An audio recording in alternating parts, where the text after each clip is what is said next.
And this is Auntie. Now, why that look like that? Look like I got a mustache. Okay.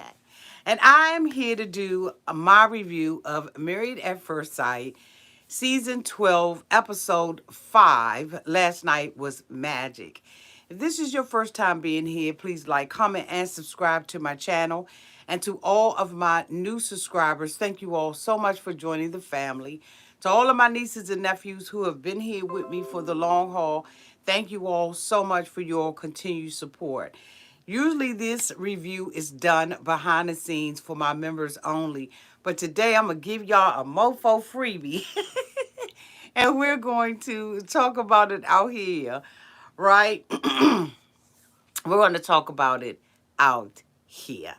So, for a lot of you all, this probably may be your first time seeing me do these reviews. If you're not a member, I may pop out here again one more time for the non-members, but I just wanted to just give you a spice of what the members are getting behind the scenes, right? Welcome to all of my members. Yeah, let's get into it. Y'all, this particular episode, if I had to rate it, I probably would rate it a C. I think that most of this season is going to be about Chris and Paige, but I wanted to include the other people as well. There's some couples that I believe are going to stay together, and some couples, absolutely, we can look at it right now and see that they ain't staying together.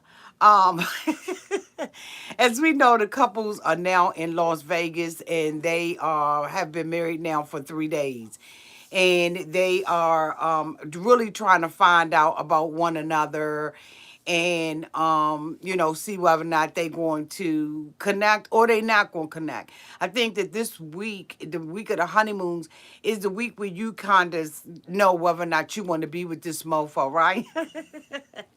At least it would be for me. I mean, I think that for me, it would be just the first 24 hours. I would be able to tell whether or not I wanted to stay with somebody. But anyway, so I really want to talk about the couples one by one, and then we're going to kind of combine the ending of it. The first couple I want to talk about is Haley and Jacob. Haley knows that she don't like Jacob, but I think she gonna go ahead on and get some of that thing from him, right? I don't think that they're a good match. I think that the judges did not make a good decision with putting the two of these people together. I think that he has, as I said to my members, I believe that he has gotten a bad at it, because what they try to make it look like is that this mofo, all he talks about is his house and being a gym rat. And I really believe that there's much more to him than what meets the eye. I think that they may end up being couple number two, who's going to have the most drama. I think that she's attracted to him on the outside, and they really look good together when they together.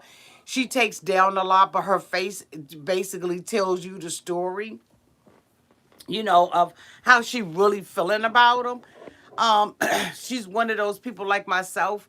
I may not say anything, but my face is speaking 1,000 words.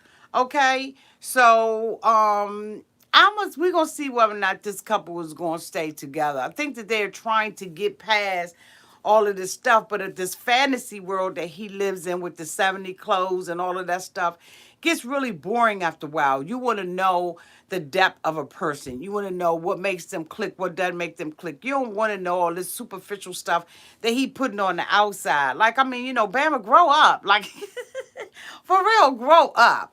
The second couple I want to talk about is Claire and Ryan. Claire is head over heels in love with him. She said that I wanted a racially ambiguous man. No, he black, boo. Hi, now. Somebody go, you know what I'm saying? I mean, she's just looking for something outside of the norm. She's a talkative type of person. And, you can tell that some of the stuff that she does kind of shocks him. Now, he is, he trying to feel her, right? And I think that this particular couple is going to stay together. But he's trying to feel her out. She just running her mouth too much. And I think it's because she's, like, really, really excited. And,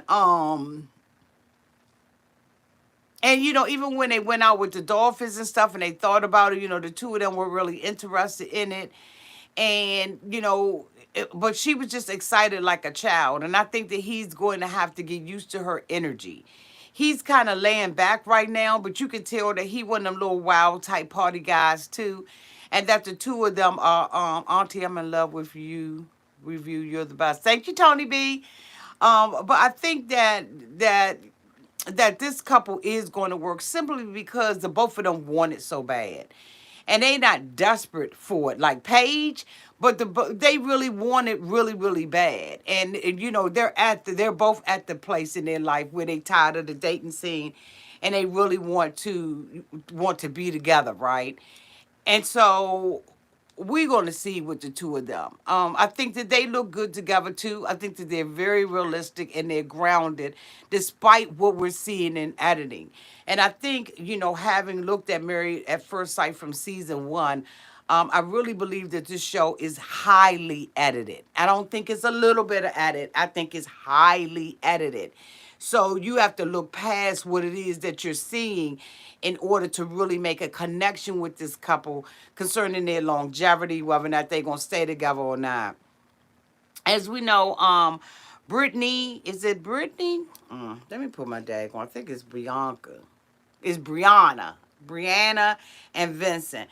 They're a cute little couple. As I said, they're the kind of couple that you would put on the top of a wedding cake, but there's no substance to them right now because right now she's in a mode where she's being, the supportive wife because, of course, he got news about his grandmother, but things have turned around, and so he was able to stay at the resort of her. She is head over heels in love with him, and the two of them have consummated their marriage just like Paige and Chris have. And so I think that is really going to bring a connection. He was really grateful for the fact that, she stepped up and was, supportive of what he was going through with his grandmother. And so I mean, but any woman would do that, right? I mean, you step up to the plate. Unless you just really selfish and you ain't got no type of. I mean, she did nothing that nobody else would do. But for him, this is what he wanted. And this is what he wants in his life. He wants somebody that he can take care of and they can support him and take care of him as well. This couple, have made a connection with Paige and Chris. And that's going to play out later on when we talk about them, right? Because most of my review is just going to be skimming on these other couples until we get some drama off of them and really delving into the relationship between Chris and Paige, right? So be patient with your auntie as she goes through these cotton freaking cast members. The next cast members that I want to talk about is Virginia and Eric. I like their energy together. He's like the daddy that's training the daughter, right? And I don't mean that in no jacked up type of way. But he's the man. Thank you for putting my cash app out there, Mary. Thank you. But he's the man that she really needs in order to grow her up. But she's afraid to grow up. And so she's been masking everything behind, the drinking and the partying and all of that. A family, a husband, all that she wants, right?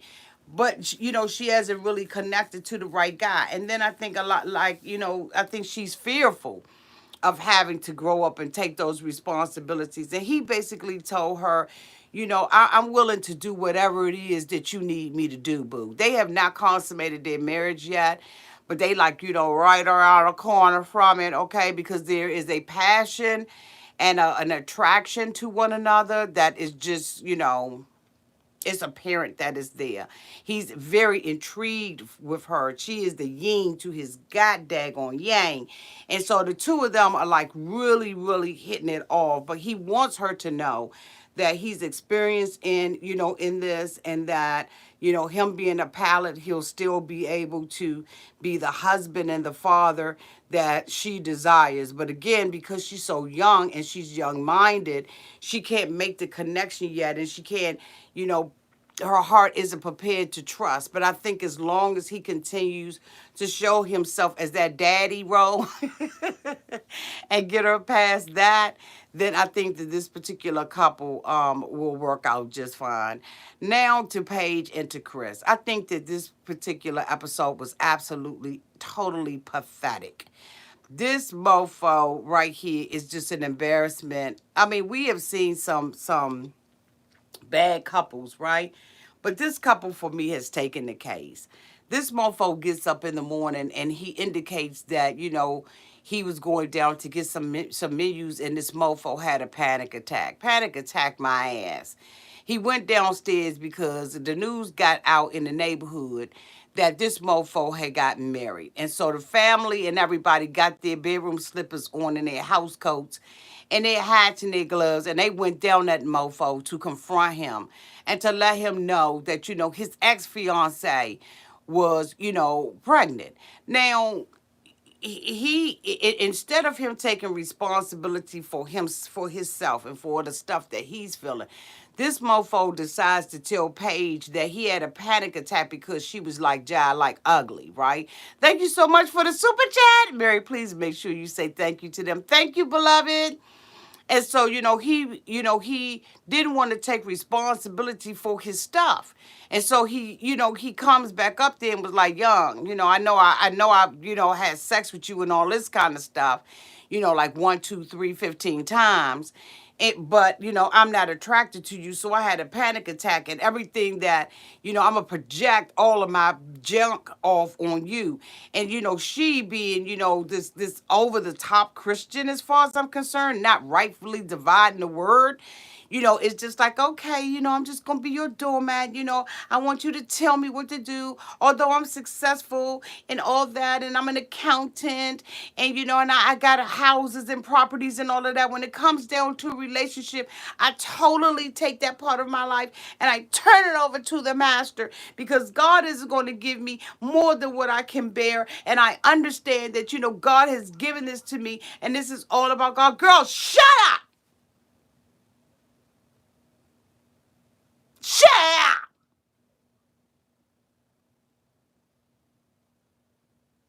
This is an embarrassment. If you don't read the Bible correctly, girl, nobody said that you had to be a doormat and that submission was about being a doormat. Nobody said that. Ain't no Bible in there. There's nowhere in the Bible that says that that's what you got to do. That you got to lay down on the floor and allow somebody to just walk over top of you. That ain't the word. The word isn't going to empower you as a woman and to show you what your true. I got to auntie, calm down. Put it on the calm down order. This is an embarrassment. This is an embarrassment, boo. You're not. Thank you so much for the super chat. Thank you for the super chat. You're not helping us. You're not empowering women by living in some fantasy fa la la la land. This is not Jack and Jill went up the hill. This is real life. And right now, honey, you are looking like a fool. This man is processing his stuff and he's projecting it on you, and you don't have the wisdom nor the fortitude to do the real homework that you need to do. The first day you consummate your marriage with him, you grown, you can do what you want to do. But you don't make yourself less than in less than 24 hours. And as soon as he tell you that your eyelashes are put on right, you smiling and grinning and kikiing and caw like he done said some magical words to you. Like he is the be all, the end all for your life. You don't have to minimize yourself.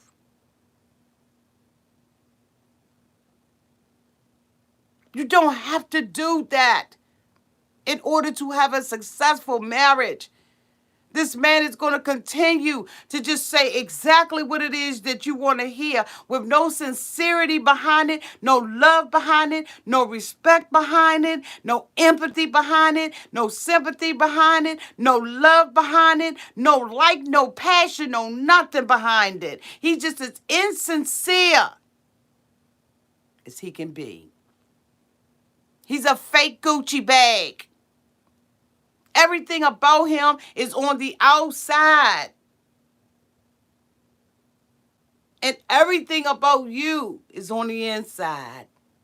You're not representing that out of your mouth, out of your actions, out of your self-worth, how you treat yourself. Stop making this about the Bible.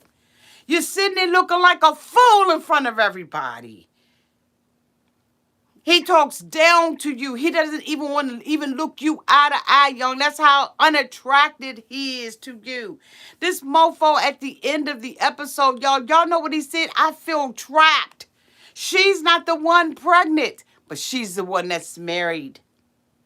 So the family of his former fiance and her come down to the Cotton Freaking Hotel to confront this mofo and to let him know that she's pregnant.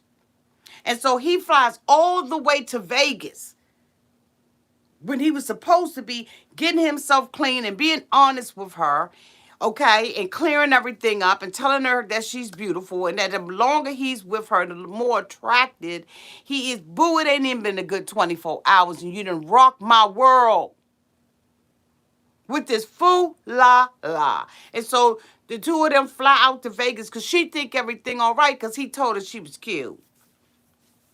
And then he ain't never told her she was cute. But he told her, she was a strong black woman. Girl.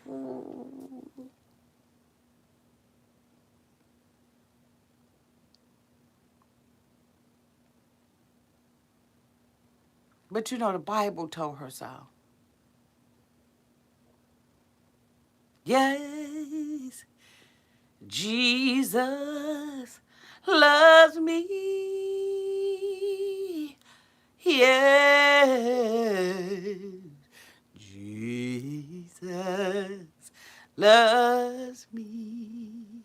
Oh, yes, Jesus loves me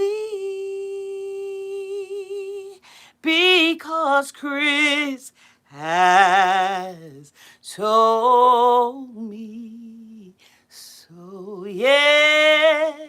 Okay? She believes that she's loved by God and that she got self-worth based on what Chris said. Not because of what the Bible told her. She believes that God has put her in this marriage. God didn't fill that application out for you, boo. Stop it. So they fly out to Vegas and everything. It's that morning, the morning on. And of course, she put it on him again because he keeps telling her that he wants to have this honeymoon baby. And so they sitting up at breakfast and the mofo can't look at her. So she's sitting there and saying, Chris, you okay? How's your breakfast? He like, it's all right. How's your omelet? Like, this how the mofo talking to you. Yeah, it's all right and everything. How's your omelet? He just about ready to gag himself with a spoon. She's so unattracted to him. He's so done with her and don't like looking at her with her crooked eyelashes and her eye that be turning off to the side. He's very, very much grossed out by her, by just the sight of her. You can see it in his body and everything. This ain't even really about the baby. This about her. Oh, my omelet is good. Is everything okay? I'm like, yeah. I just got some devastating news. Oh, you did? You want to talk about it? Nah, it ain't none of your business. Oh, okay. Well, is this something, that's going to affect our marriage? I mean, if it's something that's going to affect our marriage, then, you need to talk to me about it. He said, I told you I wasn't going to talk to you about it. I got some devastating, trifling news, and I don't want to talk to you about it, and I don't owe you nothing.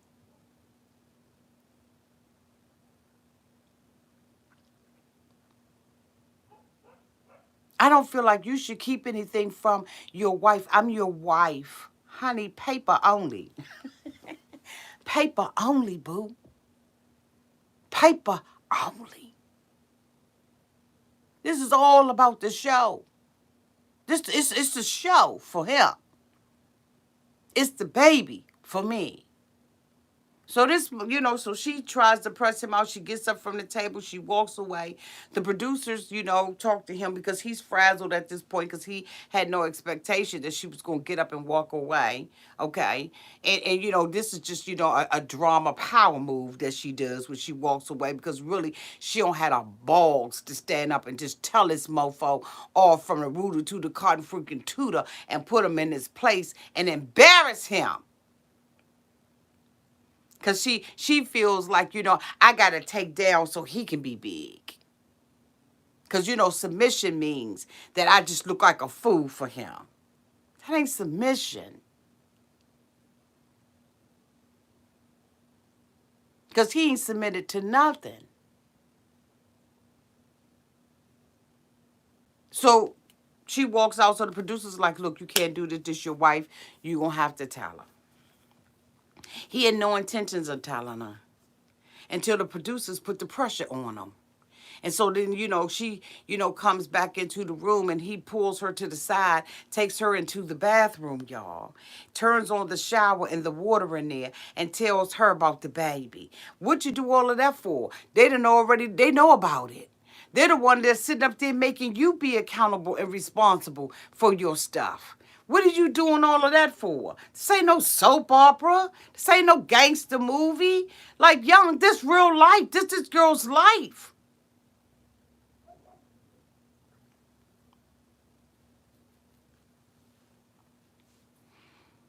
So she comes out the bathroom. She's devastated. We all know what's going on and everything. He don't, he's sitting there looking all dumb and everything. They ask him, she stays in the bathroom. They was like, what's going on with her? What did she say? She's having a moment. Insensitive than a mother. Ooh, that word almost came out. So the next thing you know, she goes in and, she comes out, she changes her clothes and she leaves out. She goes to McDonald's and then from McDonald's, she goes down to Brianna's room. And she tells Brianna that, she's got some issues and Brianna's like, well, she was like, girl, he just told me that his ex-fiance is pregnant.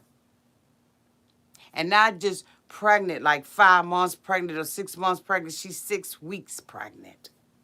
And the reason why she's 6, now he alleges that they weren't in this relationship and that he had given all of this up. But what he forgot to tell the producers was that when her father passed, he went to pay his respects by screwing his daughter and impregnating her. That's the honor and the respect he wanted to show to her father. Yes, I said it.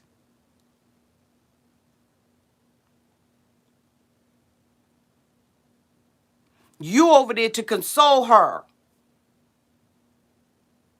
But you have such lack of self-control that you go over there and have sex with her on during her father's passing. The only way that you know how to comfort a woman is through sex. That means you ain't got nothing else going on. Nothing else. What else are you bringing to the table other than your pain?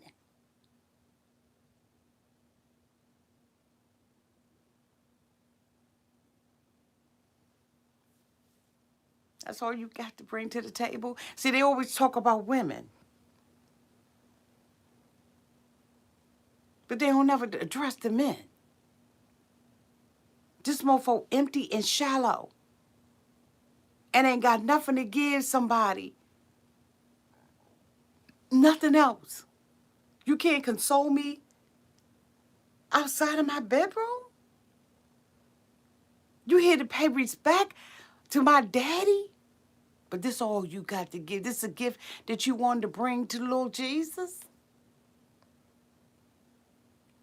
Everybody else bringing incense and myrrh, and you bringing your pain?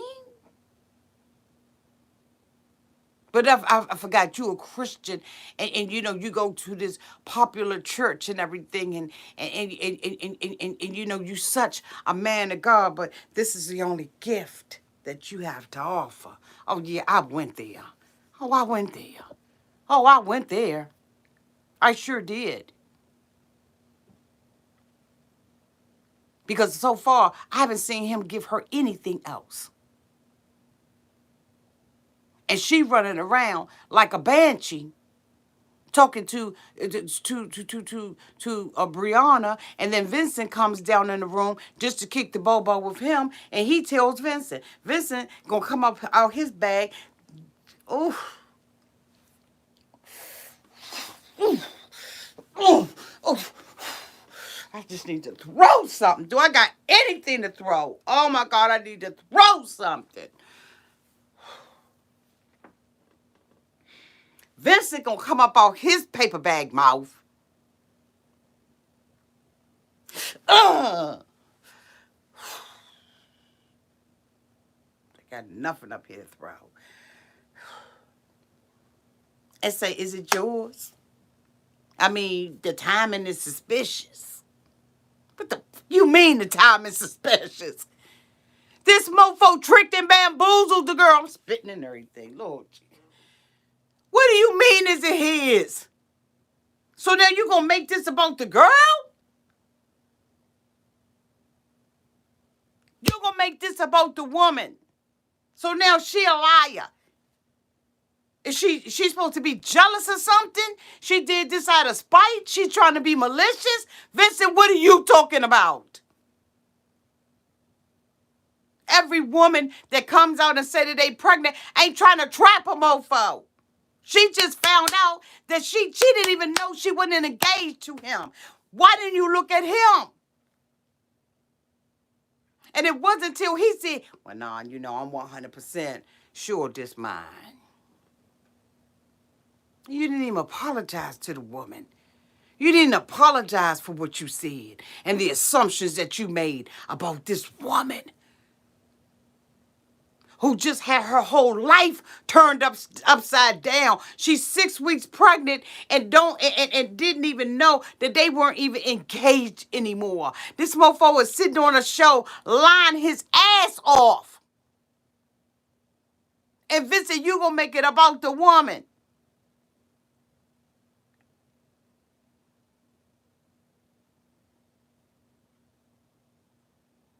She probably was trying to plan a reveal party, a surprise party, let him know she was pregnant.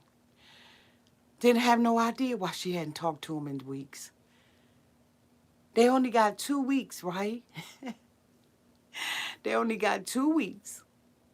Let's just do the math on this, okay? They got 2 weeks to prepare for a marriage, a wedding. At that time, she had to have been 4 weeks. Most of the time, you don't find out you're pregnant until your 3rd or 4th week. So she had just found out, probably was trying to contact the mofo for the last 2 weeks, and he was ducking and dodging her because he was going to buy tuxedos to get married to some other woman. So when she gets down there, she's 6 weeks pregnant. Because she ain't talked to the mofo in 2 weeks probably.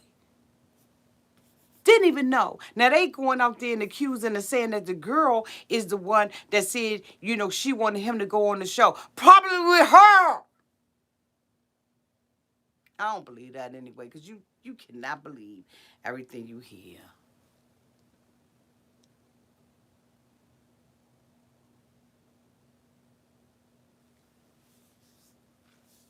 So Vincent, like what you gonna do? I mean, if I was her, I'd be really hurt. If you was her, you would be out of there. If I was her, I would be out of there. But how dare you make this about the woman? So that lets you know where Vincent's mind and Frank's mindset is. Brianna better watch her back.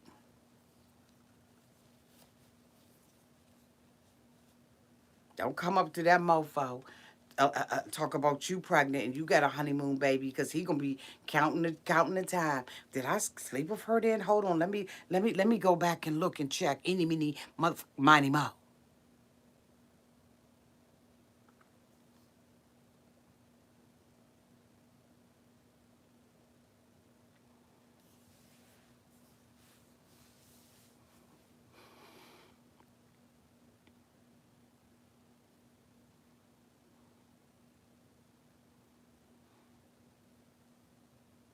So now they meet for dinner.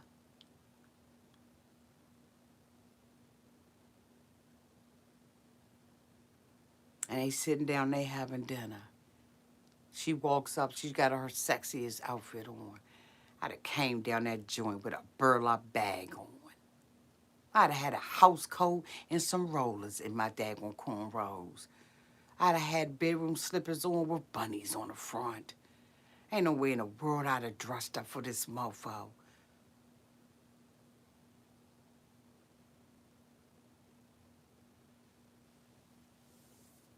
So she comes down there and everything.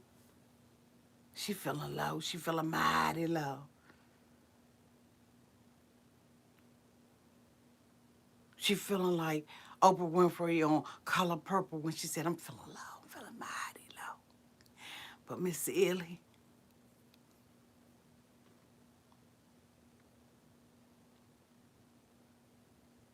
and he like, how you feel?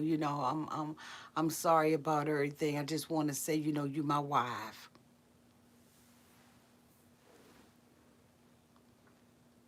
Whatever you decide to do, I'ma support that.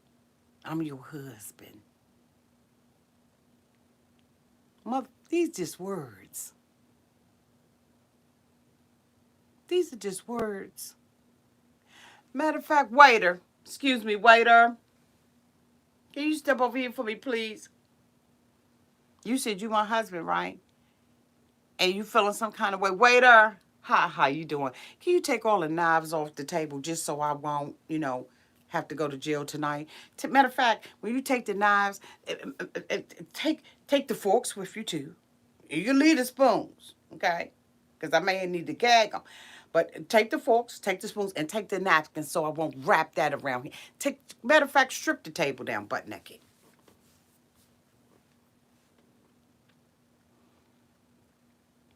Just strip the whole table down. Don't give me nothing to throw, nothing to pick up. I'll wait.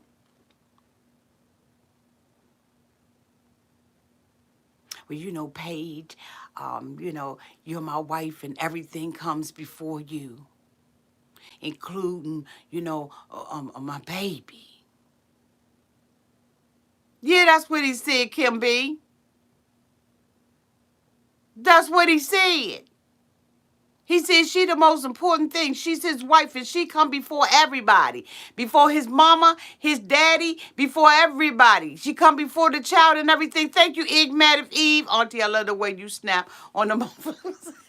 Thank you for the $5 super chat.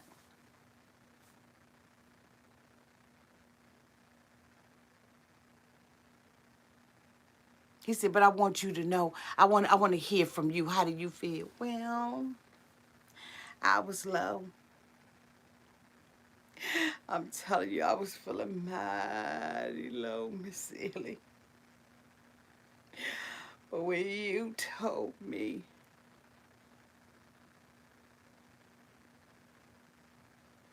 that I was first, and that I'm before your kids, your child,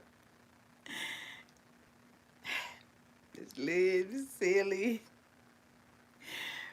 my eyesight was gone because they beat me down in that street, Miss Silly. And you helped me out in that store, Miss Silly.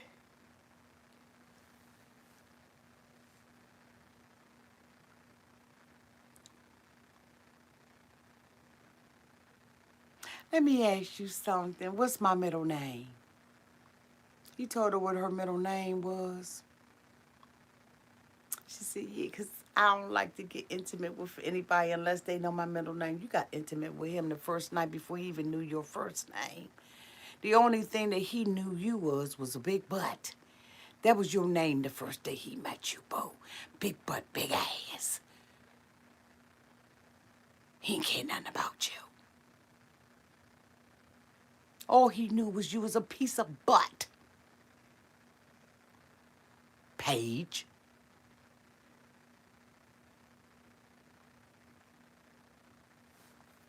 Paige said, I believe that God wouldn't give me. Wait a minute, hold on. I believe that God wouldn't give me, that I be going to the side, more than what I could bear. And I believe that there's a purpose for everything. And I believe that God put us together. I filled the application out. I did all the interviews and stuff like that. But God up in heaven, He's the one. He shut up.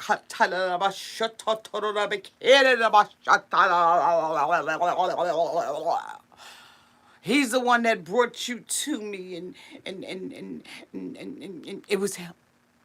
He shut up. Shit. He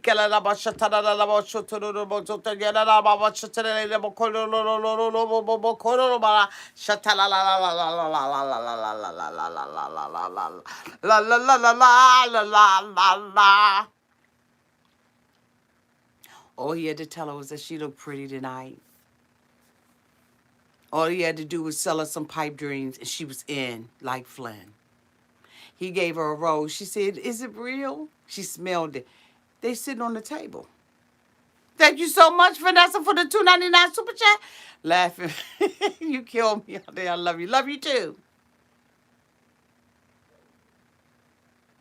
She was happy about the rose that he gave her and asked if Mofo was it real. They were sitting on the table. They were sitting on the table.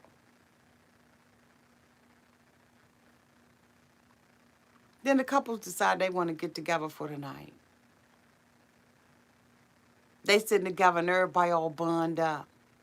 Everybody has come to the party, right? Hold on, y'all. Everybody has come to the party. They're all sitting there all bunned up and everything, including Hallie and Jacob.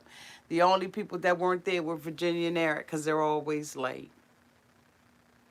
Paige is sitting there. Everybody bunned up talking about, what kind of night they had, who consummated, who didn't consummate. So Haley being sensitive and being an adult about the thing said, "Paige, you okay?" She was like, looking back at Chris. Thank you, Kim B, for the $5 super chat. She looking back at Chris and everything, She's like, "Is it all right for me to talk, Massa?" It's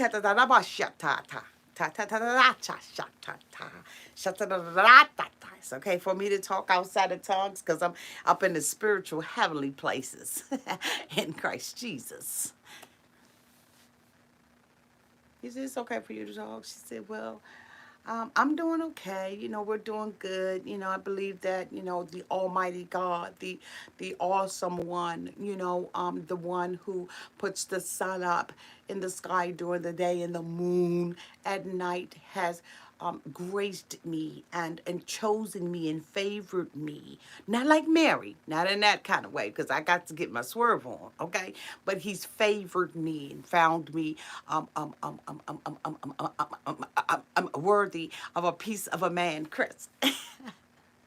Again, him, yeah, him. God, yeah, God, the God, God, yeah, that God, yeah, God, yeah, God, God, that God, God, the God, that God, okay?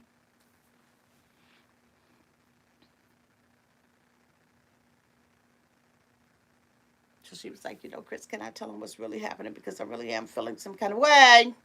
He was like, "Go ahead." She was like, "They're going to find out anyway." He was like, "Okay." She said, "Well, today we got the news. The devil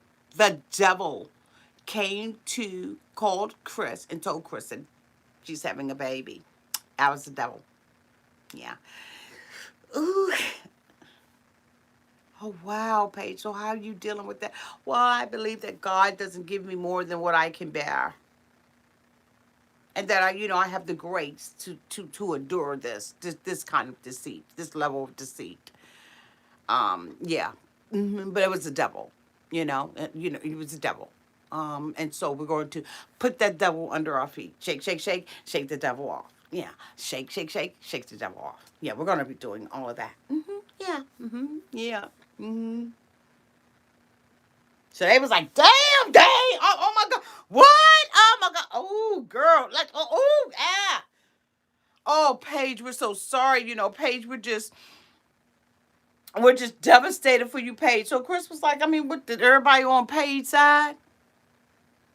Everybody on Paige's side, and ain't nobody got no sympathy for me. Ain't nobody, everybody got Paige back and they ain't got mine.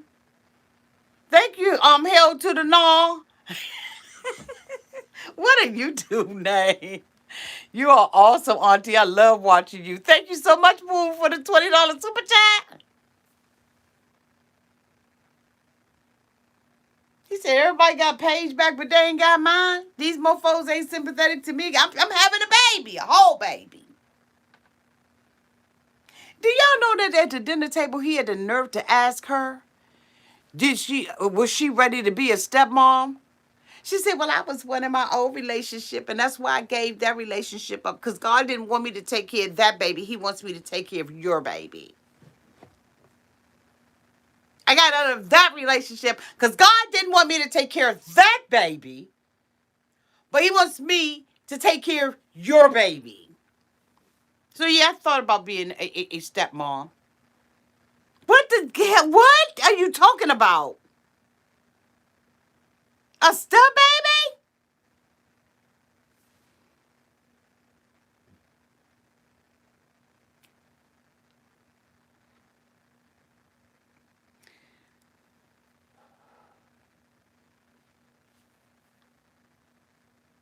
Some women think that having a man is a godsend.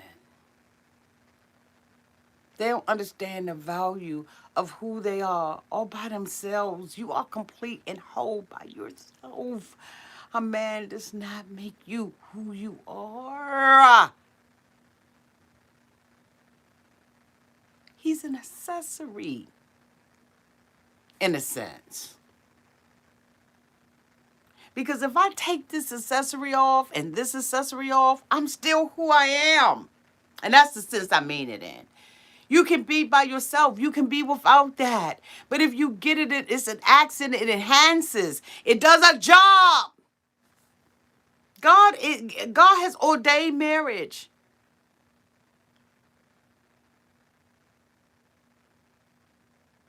He has ordained marriage.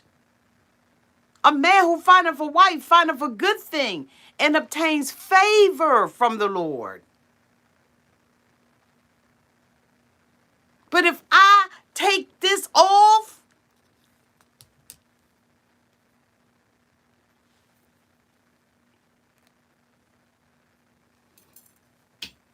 I'm still auntie. I'm still whole and complete. There's nothing incomplete about me. Because God did not, he made that for that purpose. That serves its purpose. But I got my own purpose. Outside of my accessory. I'm still the same person. With a divine purpose. And that divine purpose is not to be bamboozled, hoodwinked, treated disrespectfully, talked to as if I'm nothing, trampled on. You are a hindrance to me. Some accessories don't look right with the outfit. And they don't enhance your beauty. Matter of fact, they take it or take away from it.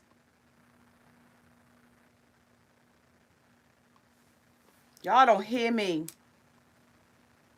Y'all don't hear me. Try not to go to church up in this month.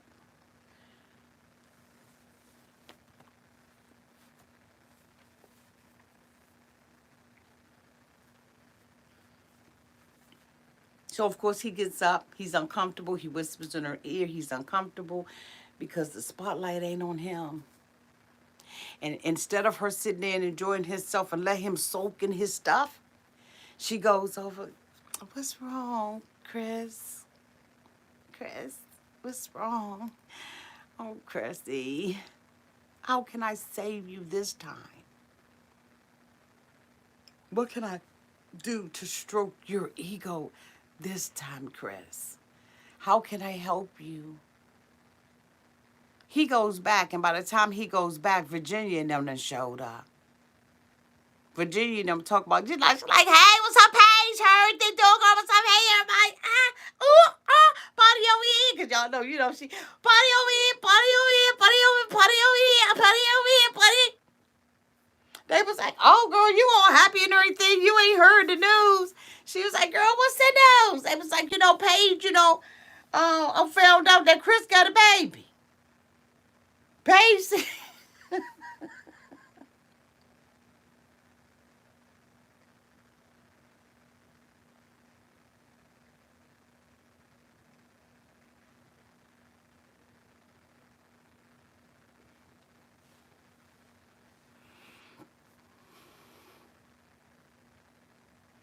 Paige came out her trick bag too. Paige said, that mofo yours?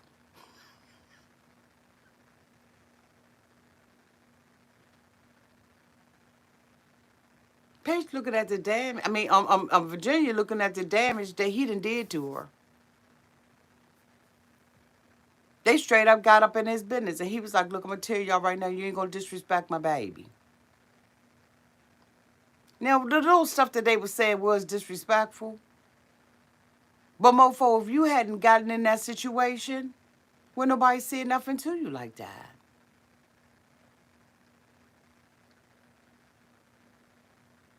This Mofo is mad and upset, him and Paige, because of the stuff that Virginia and her husband said, Eric said. Eric was like, I want to be there for you. I want to help you out.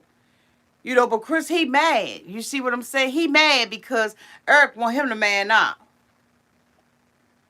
Now, granted, the two of them are inappropriate, right? The stuff they saying is inappropriate, but they don't know no better. And they ain't doing nothing but saying what everybody else around the table thinking anyway. But if Paige wasn't so anxious to get it out there, you wouldn't have had to address it. You could have addressed it in another way. You could have given a speech from a podium. Or maybe you could have took them all to church. How about you could have took everybody to church, sat them down in the congregation, did praise and worship, took up a collection plate, and then you could have brought the sermon on how you got this girl on this show looking like a... No, she's looking like one on her own.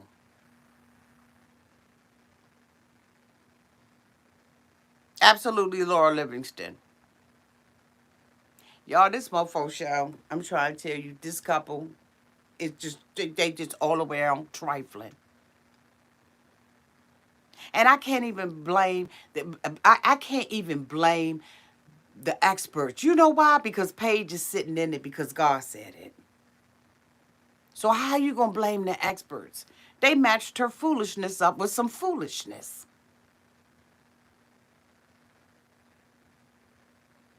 They matched her up perfectly.